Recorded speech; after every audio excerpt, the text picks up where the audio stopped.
네, 안녕하세요. 양반코딩입니다. 오늘은 웹 입문 강의 끝난 기념으로 여러 가지 개념들에 대해서 설명을 하는 시간을 갖도록 하겠는데요. 오늘 서버랑 클라이언트, 백엔드랑 프론트엔드라는 단어들을 좀 설명을 해보려고 합니다. 먼저 서버랑 클라이언트는 네트워크적인 관점에서 보는 건데 컴퓨터예요.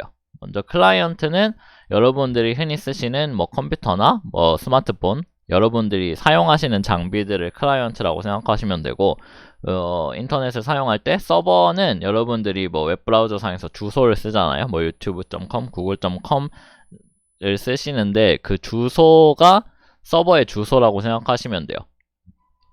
네, 이런 식으로 나눠져 있는데 데이터를 서버에 저장하는 이유가 뭐냐면은 기본적으로 데이터는 클라이언트에도 저장할 수 있고 서버에도 저장할 수가 있는데 데이터를 클라이언트에 저장하면은 클라이언트들끼리 공유가 안 돼요. 공유하는 기능이 없어서 여러분들이 예를 들어서 무슨 스마트폰으로 저장한 정보를 클라이언트에 저장한다고 치면은 컴퓨터로 보면 읽을 수가 없어요. 그래서 클라이언트 간에 공유가 되어야 하는 정보들은 서버에 저장하게 되고요.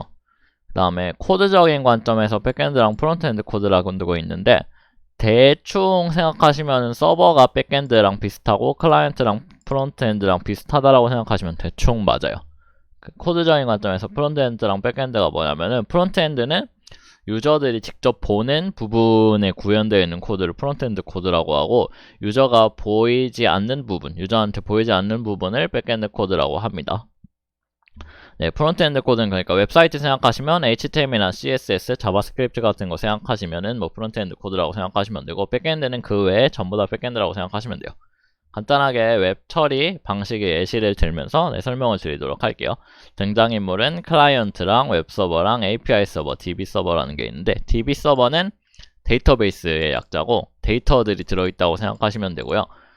클라이언트는 여러분들이 쓰시는 스마트폰이나 컴퓨터라고 생각하시면 되고 웹서버는 웹 프론트엔드 코드를 제공하는 서버고 API라는 거는 컴퓨터 간에 통신하는 방식인데 여기서는 데이터베이스를 조작하는 백엔드 코드가 API 서버에 있다고 생각하시면 돼요. 먼저 유저가 웹 게시판에 접속을 한다고 칩시다. 그럼 유저가 웹브라우저, 크롬 같은 거에 주소를 치겠죠. 웹서버에 주소를 치겠죠. 그러면 어떤 처리가 일어나냐면은 클라이언트 상에서 웹서버에 프론트엔드 코드를 요청을 해요. 그래서 프론트엔드 코드가 클라이언트에 와서 실행이 됩니다. 여기까지가 접속을 하는 거고요. 그 다음에 게시판에 있는 글들을 보는 경우는 뭐냐면은 프론트엔드 코드에서 먼저 글이라는 건 데이터니까 데이터베이스 서버에 있을 거 아니에요. 그래서 프론트엔드 코드에서 글들을 보고 싶다고 API 서버에 요청을 해요. 그러면 API 서버에서는 백엔드 코드가 실행이 돼서 데이터베이스에서 글들을 갖고 와서 그 데이터들을 프론트엔드로 보내서 그 프론트엔드 코드에서 글들을 볼 수 있도록 프론트엔드 코드가 실행이 되는 거죠. 그 다음에 댓글을 쓴다고 생각하시면은 댓글의 내용과 댓글을 쓰고 싶다라고 하는 요청을 API 프론트엔드 코드에서 API 서버에 보내요. 그럼 API 서버에서 댓글을 데이터베이스에 집어넣는다 라고 하는 백엔드 코드가 실행이 되고 그럼 데이터베이스에서 새로 갱신된 댓글 데이터를 돌려받아서 API 서버는 새롭게 생긴 댓글을 프론트엔드 코드 쪽으로 보내죠. 클라이언트 쪽으로 보내서 그러면은 클라이언트 쪽에서는 새로운 댓글을 볼 수가 있는 겁니다. 대충 이해되시나요?